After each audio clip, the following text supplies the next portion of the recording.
আসসালামু আলাইকুম। আপনারা সবাই কেমন আছেন? আশা করি সবাই অনেক ভালো আছেন। চলুন আজকে আমার ঘরটা গোছাই আর আপনাদের সাথে কিছু কথা বলি। আসলে বেশ কয়েকদিন ধরে বাড়ির কাজ আমি করছি। আমার আম্মু প্রচুর অসুস্থ। এজন্য আমাকেই কাজ করতে হয়।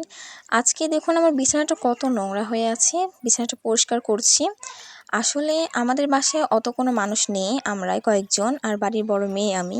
যেকোনো কাজ করতে হলে তো আমাকেই করতে হবে।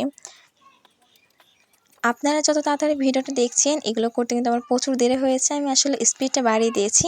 মানে ১ মিনিট ১৪ সেকেন্ডের ভিডিও এটা। কিন্তু আমার করতে অনেক সময় লেগেছে। এদিকে দেখুন বাক্সটা কত নোংরা হয়ে আছে। এখন আমি বাক্সটা পরিষ্কার করব। আস্তে, আস্তে ঘরের কামগুলো করতে শুরু করলে না সব হয়ে যায়। আপনাকে শুধুমাত্র কোনো কিছু করার জন্য বিশ্বাস রাখতে হবে। শুরু করলেই কিন্তু সব কাজ শেষ হয়ে যায়। পৃথিবীর সবথেকে কঠিন কাজ কি জানেন? কোনো কাজ শুরু করা। এদিকে আমার মোবাইলটা পড়ে গেছে। মোবাইলটা ঠিক করে আমি আবার কাজে লেগে পড়লাম।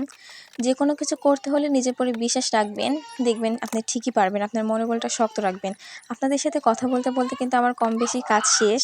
তো আজকের মতো ভিডিওটি এ পর্যন্তই। সবাই ভালো থাকবেন, সুস্থ থাকবেন। আল্লাহ হাফেজ।